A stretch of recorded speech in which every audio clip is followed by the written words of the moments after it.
영혼을 위한 닭고기 스프, 마음을 열어가는 101가지 이야기 등 수많은 베스트셀러를 쓴 사람이 있습니다.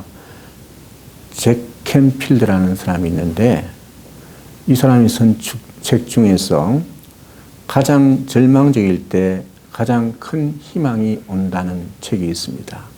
그 내용을 보면 우리들에게 큰 의미와 시사하는 바가 큽니다.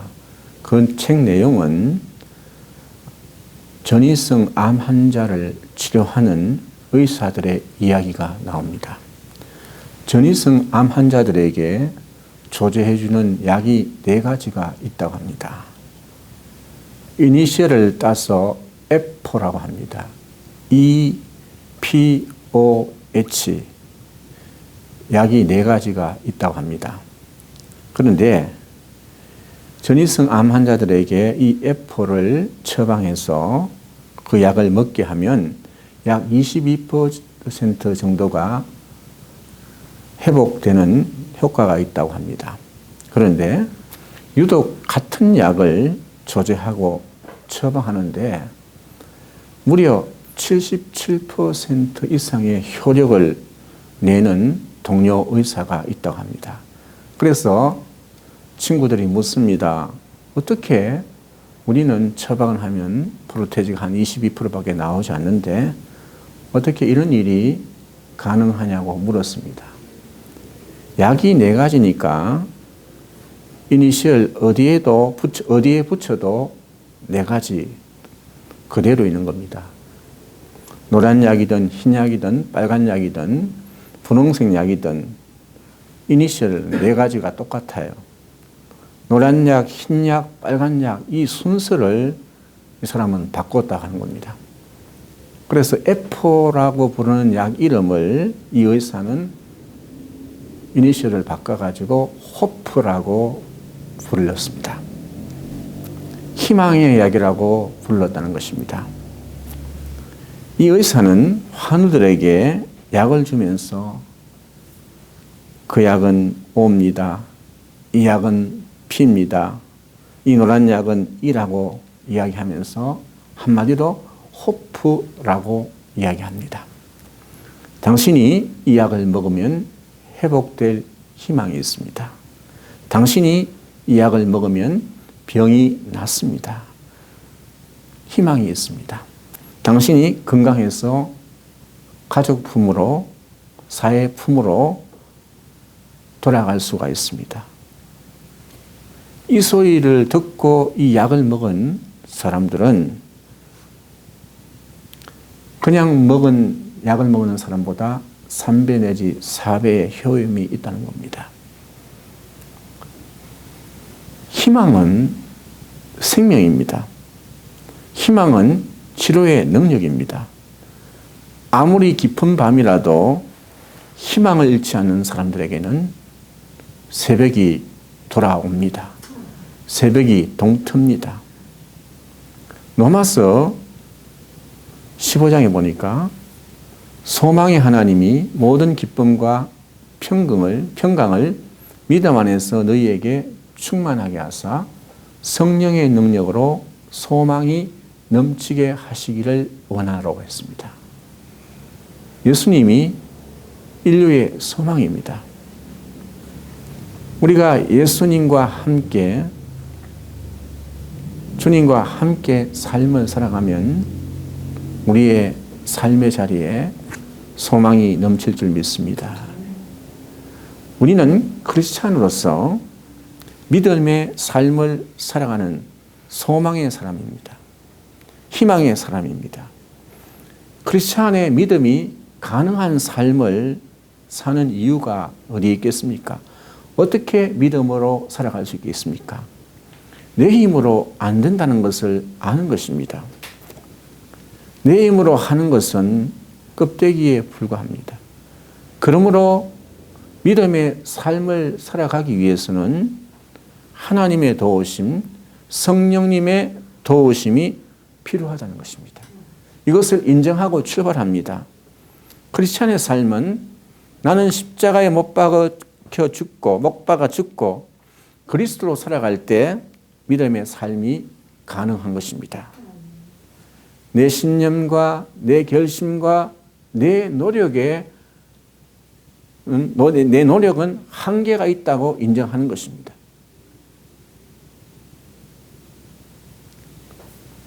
그러므로 우리 믿음의 사람은 받아야 살 수 있습니다. 무엇을 받아야 합니까? 위로부터 하나님의 은혜를 받아야 합니다. 믿는 자는 하나님 아버지께 받아야 합니다. 다시 말하면 하나님 아버지를 찬스로 사용할 줄 알아야 됩니다. 오늘 에베소 5장에서는 믿는 자는 어떻게 살아야 할까? 받아야 한다고 합니다. 받아야 살 수 있다고 합니다. 그래서 5장 18절 보면 오직 성령의 충만함을 받으라. 성령을 받으라. 성령의 충만함을 받아야 살 수 있다는 것입니다. 받는 것을 어느 지역으로 표현할 때 그릇으로 표현합니다. 그릇으로. 그릇은 여러 종류가 있겠죠. 깨끗한 그릇, 잘 받는 그릇. 바울은 하나님께서, 주님께서 바울을 택한 나의 그릇이라고 했습니다. 잘 받는 그릇이 되어야 됩니다, 우리가. 여러분, 제가 여러분들에게 이 자리에서 1억을 좀 주십시오 하면 돈이 없을 뿐더러 줄 사람이 아무도 없을 겁니다. 그렇지 않습니까? 아무도 저에게 주지 않을 겁니다. 그런데 제가 아침에 여러분들에게 10억을 주었다고 하면 1억을 하나님 앞에 바치라고 하면 어려운 게 아닐 겁니다. 다시 말하면 받은 사랑, 받은 은혜가 있어야 이 땅을 살아갈 수 있고 헌신도 할 수 있고 섬김도 쉽습니다. 억지로 안 됩니다. 안 받으면 어렵습니다. 그래서 하나님의 은혜를 받아야 되는 겁니다. 구약에는 복이고 신약에는 하나님의 은혜를 받아야 합니다. 빌립보서 4장 13절 말씀에 내게 능력 주시는 자 안에서 내가 모든 것을 할 수 있느니라고 했습니다. 내게 능력 주시는 자, 받은 것 때문에 모든 일을 할 수 있다는 뜻입니다. 하나님의 은혜를 받지 않고는 모든 것을 할 수가 없습니다. 오늘 18절 말씀 보면 성령의 충만함을 받으십시오. 그 앞에 술 취하지 마십시오. 그럽니다. 성령의 충만함과 술 취함을 비교하면서 이야기하고 있습니다. 술 취했을 때 술의 힘으로 움직이는 겁니다. 내 뜻대로 움직이는 게 아닙니다. 내 힘으로 움직이는 게 아닙니다. 성령의 충만함을 받으면 성령의 힘으로 모든 것이 가능합니다.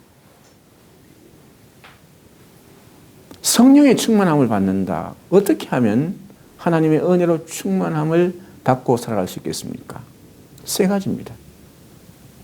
하나님의 말씀을 들을 때 성령의 충만함이 임합니다. 하나님 앞에 찬양할 때 기름 부음의 역사가 있고 성령이 임하는 줄 믿습니다. 하나님 앞에 뜨겁게 부르짖을 때, 기도할 때 성령이 임하는 줄 믿습니다. 그런데 예를 들면 술 취하려면 술을 마셔야 합니다. 술병 옆에 있다고 술에 취하는 것이 아닙니다. 성령의 사람도 성령의 충만한 공동체에 있다 할지라도 성령의 충만함을 받는 것이 아닙니다. 마음의 문을 열고 성령의 충만함을 받아들여야 합니다. 성경에서 성령을 받는다는 뜻은 성령께 맡기라는 뜻도 있고 성령을 환영한다는 뜻입니다. 믿음이 있으면 맡기고 환영하고 성령의 오심을 순종하게 되는 것입니다. 사도행전 5장 32절 말씀을 보니까 우리는 이 일의 정인이요 하나님이 자기에게 순종하는 사람에게 주신 성령도 그러하니라. 순종하는 자에게는 성령이 임한다는 것입니다. 맡기고 환영하는 것입니다. 그래서 계시록 3장 20절 말씀에 보아라 내가 문 밖에 서서 문을 두드리고 있다. 누구든지 내 음성을 듣고 문을 열면 나는 그에게로 들어가서 그와 함께 먹고 그는 나와 함께 먹을 것이라고 이야기하고 있습니다. 찬송가 534장에 보면 주님 찾아오셨는데 주님 찾아오셨네 찬송입니다. 4절 말씀에 보면 주여 내가 믿으니 오소서 오소서 주여 환영하오니 오소서 오소서 생명길로 이끄사 슬픔이로 하시고 진리 알게 하소서 오소서 오소서.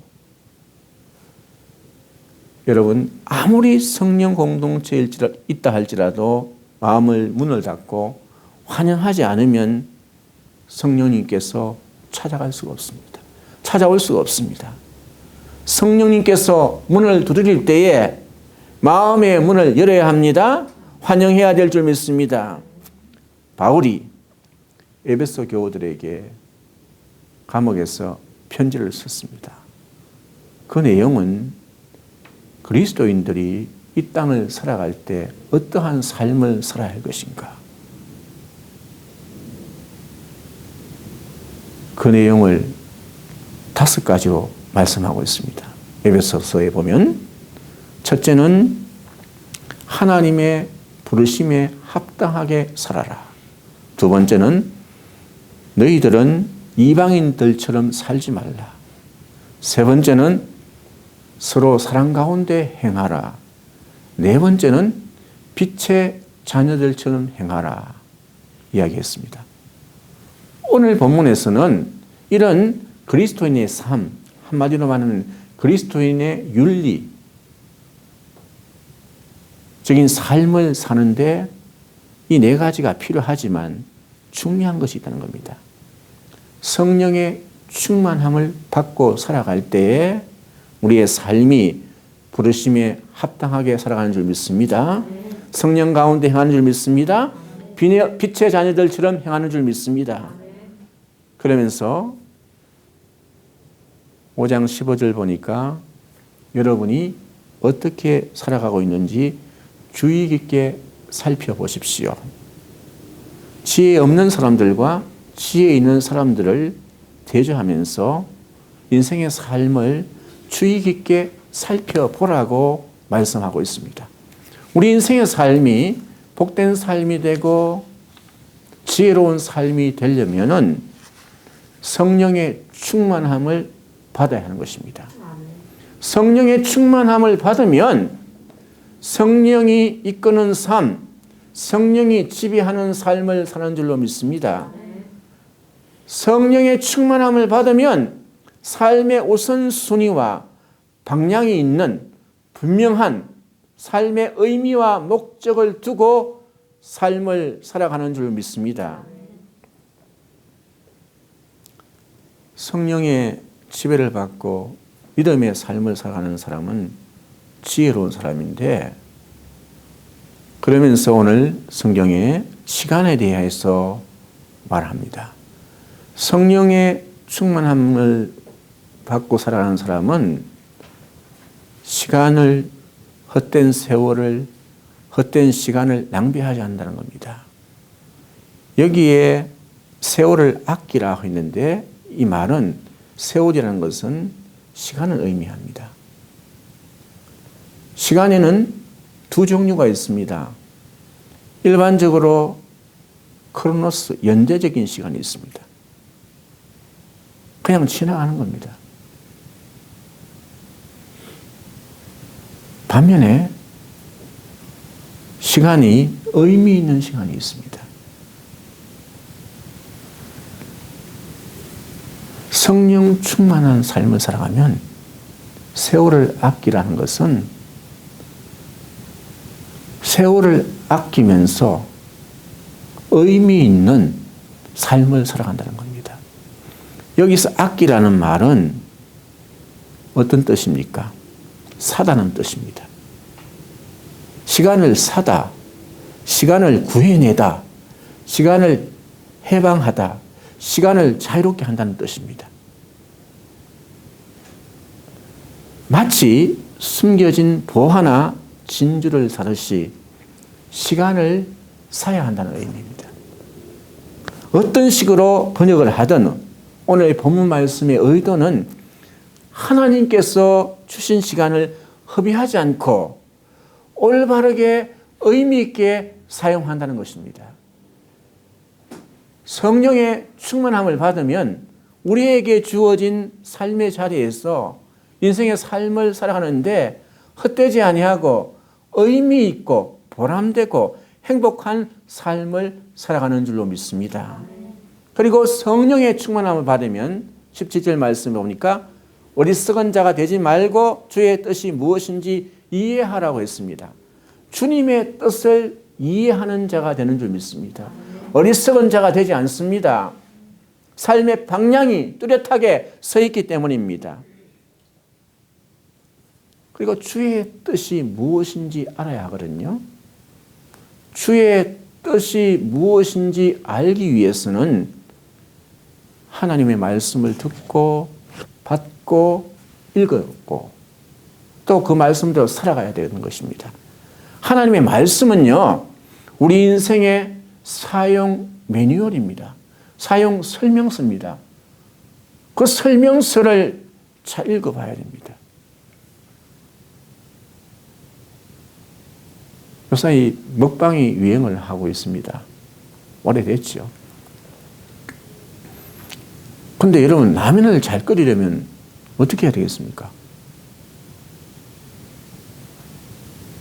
뭐 다른 식당에 가서 많이 보고 해야 되지만 뭐 맛집도 가봐야 되겠지만 제일 중요한 것은요, 라면을 잘 끓이려면 오늘도 제가 확인하고 왔습니다.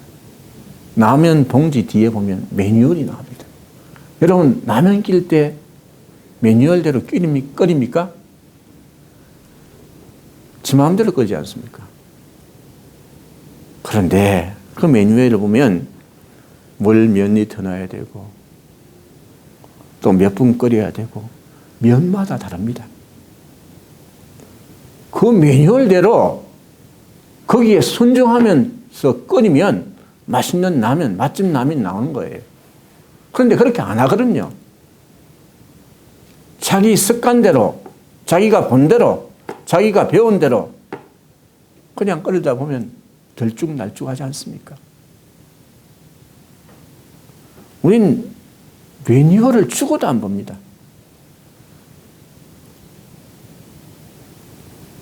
휴대폰도 사고 매뉴얼을 안 봅니다. 옛날에는 책자가 나왔지만 지금은 거기에 그 사이트에 들어가면 다 어떻게 사용하는 법까지 나오더라고요. 그런데 언제 깨닫습니까? 이제 다 이 핸드폰 오래 써가지고 망가질 때 되면 아, 여기 이런 기능도 있구나 하는 것입니다. 주의 뜻이 무엇인가 이해하려면 성경에 다 있습니다. 그 성경을 읽고 말씀을 듣고 그 말씀대로 살아가면 지혜로운 인생을 살아가는 줄 믿습니다. 사탄 마귀는 우리를 멍청하게 살기를 원합니다. 헛된 짓을 하다가 세월을 보내게 합니다. 그래서 오늘 우리에게 당부하는 겁니다. 성령의 충만함을 받아서 어리석은 삶을 살지 마십시오. 이렇게 이야기하는 거예요. 15절 말씀, 그러므로 여러분 어떻게 살아야 할지를 살피십시오. 지혜롭지 못한 사람처럼 살지 말고 지혜로운 사람답게 살아야 합니다. 세월을 아끼십시오. 때가 악합니다. 그러므로 어리석은 자가 되지 말고 주님의 뜻이 무엇인지 깨달으십시오. 세 번역으로 제가 읽어드렸습니다. 사랑하는 성도 여러분, 어떻게 살아야 합니까? 고민하지 말고 성령의 충만함을 받고 성령께서 말씀이 이끄시는 삶을 살아갈 수 있기를 바랍니다. 성령에 충만하면 나타나는 현상이 있습니다. 이게 비교하니까 술에 취하면, 술이 충만하면 나타나는 현상이 뭡니까? 행동이 가해지죠. 나쁜 말로 하면 뭐같이 된다는 거죠. 사람이 확 변하잖아요. 왜요? 술림에 의해서, 알코올 힘에 의해서 그렇게 변하는 겁니다. 그런데 성령의 충만함을 받으면 변화가 나타나요. 변화가 된다는 것은 본인은 나중에 알지만 주변 사람이 먼저 압니다. 살이 빠져도요, 자기는 빠진 걸 잘 몰라요. 주변 사람이 먼저 알 수가 있습니다. 저울이 안 올라가는 이상. 성령이 충만하면 변화되는데 20세기 초에 웨일즈 부흥운동이 났습니다. 영국에서. 1907년 평양에서 장대현 교회에서 부흥운동이 났습니다. 1907년 평양 대부흥운동은 발사는 영국 웨일즈 부흥운동으로부터 출발한 겁니다. 거기에 있던 사람이 한국에 오게 되고 중국어를 통해서 오게 되므로 영향이 나타나는데 선교사라고 말미암아 20세기 초에 영국에 부흥운동이 났어요. 26살 된 이반 노버츠라는 사람을 통해서 일어났는데 이 사람은 가난한 집안에서 태어났지만 아주 믿음이 좋은 사람이었습니다. 13살 때 광산에 들어가서 일을 하면서도 그 나이에도 탄광에서 일하면서 하나님 은혜를 부어주십시오. 기도하고 개인도 안에 들어가서 찬양하고 하나님 말씀을 외우고 저녁에서 집에 들어오면 여러 시간 동안 성경을 보고 하다가 하나님의 은혜가 크게 임합니다. 그런데 영국 웨일즈의 부흥운동이 일어났을 때 누가 제일 먼저 알았겠습니까? 누가 제일 먼저 부흥운동을 알았겠어요? 이런 이야기가 있습니다. 당나귀가 가장 먼저 부흥운동을 알았대요. 무슨 말이냐면 영국의 탄광에 있던 석탄을 캐던 노동자들이 있는데 그 석탄을 실어 나르는 당나귀가 있습니다. 그런데 이 사람들이 하나님의 은혜를 받기 전에는 회초리로 그냥 분풀이하고 당나귀를 발로 차고 당나귀를 굉장히 힘들게 했대요. 그런데 그 광산에 있던 사람들이 하나님의 은혜를 받고 난 다음에 달라졌다는 거예요. 당나귀를 대하는 태도가 달라진 거예요. 그러면서 당나귀 내가 잘못했다 회개하고 부둥기를 하고 그것을 통해서 피조물들이 은혜도 받고 많은 사람들에게 영향력을 끼쳤다는 겁니다. 성령 충만하면 주변 사람이 다 압니다. 아, 저 사람 변화되었다. 다 알게 되어져 있다는 겁니다. 성령 충만함을 받으면 변화가 일어나는데 오늘 성경 말씀 보니까 세 가지가 변화가 일어난다고 합니다. 첫 번째, 성령 충만 받으면 찬송하게 된다고 합니다. 19절 말씀, 시와 찬송과 신령한 노래들로 서로 화답하며 너희의 마음으로 주께 노래하며 찬송하며. 성령 충만할 때 나타나는 현상이 찬송하게 됩니다. 영국의 웨일즈 부흥운동도 책이라고 하면 성경책 하나밖에 없고 찬송이 있었습니다. 계속 찬송하는 겁니다. 어디에 있든지 우리 1907년 장대현 교회 대부흥운동도 평양 대부흥운동도 성경 공부했다면 사경했다 하면 일주일 하고 찬송 불렀다 하면 막 수십 번 부르고 수백 번 부르고 거기에 은혜가 임한 겁니다. 그 내용이 어디느냐? 어디에 있든지 찬송하면 기적이 나타나고 매인 것이 풀리는 역사가 일어날 줄 믿습니다. 사도행전 16장에 보면 바울하고 실라가 복음을 전하다가 빌립보 감옥에 갇히게 됩니다.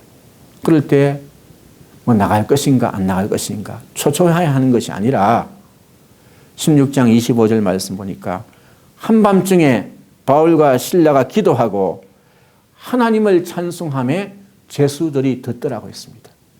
그리고 난 다음에 26절 말씀 보니까 이에 갑자기 큰 지진이 나서 옥토가 움직이고 문이 곧 다 열리며 모든 사람의 매인 것이 다 벗어진지라. 성령 충만하면 찬송하게 되어져 있고 어떤 환경이나 어떤 자리에서도 하나님을 찬송하는 줄 믿습니다. 하나님을 찬송하면 옥토가 움직이고 닫힌 것이 열리며 매인 것이 풀어지는 역사가 일어날 줄 믿습니다. 두 번째, 성령 충만하면 변화가 일어나는데 감사하게 되는 것입니다. 20절 말씀에 범사에 우리 주 예수 그리스도 이름으로 항상 아버지 하나님께 감사하며 이렇게 나옵니다. 예수님께서도 모든 일을 하시기 전에 먼저 감사했습니다. 감사할 때 기적이 나타났고 응답의 역사가 일어났습니다. 요한복음 11장에 보면 나사로가 죽었습니다. 그럴 때 예수님이 나사로를 먼저 살린 것이 아니라 예수님이 하늘을 우러러보며 먼저 하나님께 감사했다고 했습니다. 그 감사가 있은 다음에 기도한 다음에 나사로를 살리셨습니다. 요한복음 11장 41절 말씀 보면 예수께서 하늘을 우러러보시고 말씀하셨습니다. 하나님 아버지, 내 말을 들어주신 것을 감사드립니다. 내 말을 들어주신 것을 감사드립니다. 그리고 난 다음에 나사로야 나오라고 했습니다. 죽은 나사로가 살아났습니다. 우리도 마찬가지입니다. 주님께서 내 기도를 들어주심을 먼저 감사해야 될 줄 믿습니다. 하나님이 내 기도를 들으신다. 성령 충만한 사람은 이런 믿음의 사람이 되는 줄 믿습니다. 오병이의 기적이 마태, 마가, 누가, 요한복음에 다 나옵니다. 그런데 보리떡 5덩어리, 물고기 2마리로 5,000명을 먹이신 사건이 오병이의 기적입니다. 그런데 성경 말씀 보면 오병이의 기적의 역사도 예수님께서 떡 5덩어리, 물고기 2마리 이걸 들고 하늘을 우러러보시면서 축사했다고 했습니다. 축사가 뭐냐면 유칼리스입니다. 이 말은 감사했다는 뜻입니다. 축복했다는 것, 감사했다는 것입니다. 감사하신 후에 기적의 역사가 나타났고 5,000명이 먹고 12바구니가 남은 줄 믿습니다. 우리가 1월 달에 암송구절도 마찬가지입니다. 빌립보서 4장 6절 7절 말씀 아무것도 염려하지 말고 다만 모든 일에 기도와 간구로 너희 구할 것을 먼저 너희 구할 것을 감사함으로 하나님께 하래라. 그리하면 모든 지각에 뛰어난 하나님의 평강이 예수 그리스도 안에서 너희 마음과 생각을 지키시니라. 성령 충만한 사람은 결과를 보고 하는 것이 아니라 미리 어떠한 것을 만나도 감사하는 줄 믿습니다. 다니엘이 어려움에 처했습니다. 그런데 다니엘이 다니엘 6장 10절 보니까 조서에 의인이 찍힌 것 알고도 다니엘은 거기에 시류에 휩쓸리지 않고 흔들리지 않고 자기 집에 들어갔어. 입방에 올라갔어. 예루살렘을 향하여 창문을 열고 전에 하던 대로 하루에 3번씩 무릎을 꿇고 그의 하나님께 감사하였더라. 이게 우리에게 주신 은혜인 줄 믿습니다. 성령 충만하면 감사가 넘치는 겁니다. 성령 충만하면 공동체에 여러분의 삶의 자리에 여러분이 먼저 감사하는 줄 믿습니다. 세 번째, 성령 충만하면 변화의 역사가 일어나는데 21절 말씀 그리스도를 경외함으로 피차 복종하는 역사가 일어나는 줄 믿습니다. 여기서 말하는 복종은 세상의 복종과 다릅니다. 세상에서는 복종해야 할 그 대상이 두렵기 때문에 복종합니다. 상대방이 두렵기 때문에 굴복하고 그에게 복종하는 것이 세상의 복종의 방식입니다. 그러나 그리스도인들은 상대방에 대한 두려움이 아니라 하나님을 경외한다. 경외한다는 것은 그 두려움으로 서로 복종하고 서로 섬겨나가는 줄 믿습니다. 상대방이 아무리 연약하고 보잘것없어도 섬기는 마음으로 서로 복종하는 줄 믿습니다. 이것은 그리스도의 가르침이기 때문입니다. 하나님의 말씀이기 때문입니다. 성령 충만하면 변합니다. 성령 충만하면 찬송하는 줄 믿습니다. 감사하는 줄 믿습니다. 피차 복종하는 줄 믿습니다. 사랑하는 성도 여러분, 어떻게 살아야 됩니까? 성령 충만해야 합니다. 성령이 충만하면 성령이 지배하는 삶을 삽니다. 우리 우선순위와 삶의 방향이 뚜렷해집니다. 의미 있는 삶을 삽니다. 시간을 헛되게 보내지 않습니다. 세월을 낭비하지 않습니다. 그런 삶을 살아갈 수 있기를 바랍니다. 사랑하는 성도 여러분, 하나님의 말씀을 마치려 하는데 우리는 성령 충만하면 모든 것을 할 수 있습니다. 그런데 내가 억지로 해서 하는 것이 아닙니다. 하나님의 일은 되는 것입니다. 아멘. 여러분의 인생의 삶이 되는 인생을 살아갈 수 있기를 바랍니다. 아멘. 원래 우리 나이로 102세고 만으로 101세 된 연세대학교 명예교수인 김형석 교수님이 계십니다. 이분이 원래 초에 김포공항에서 이제 비행기를 타고 지방을 가려고 하는데 갑자기 자기 이름이 없는 거예요. 거기 명단에. 그래서 이제 왜 내 이름이 없냐고. 내가 지금 960분을 김포공항에서 대한항공을 타고 다니는데 그러니까 매니저가 쫓아와서 해놨는 거예요. 보니까 이름이 없었는 거예요. 보니까 이 컴퓨터가 세 자리 인식을 못 해가지고 한 살 이렇게 한 살.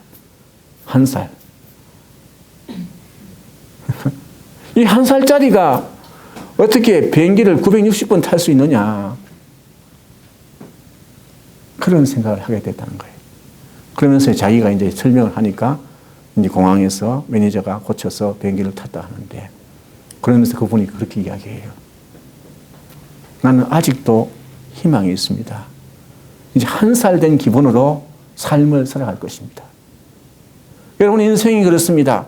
성령 충만케 하셔서 여러분의 성령 충만하여 인생의 삶에 항상 기쁨과 감사한 마음으로 살아갈 수 있는 은혜가 여러분과 함께 할 수 있기를 바랍니다.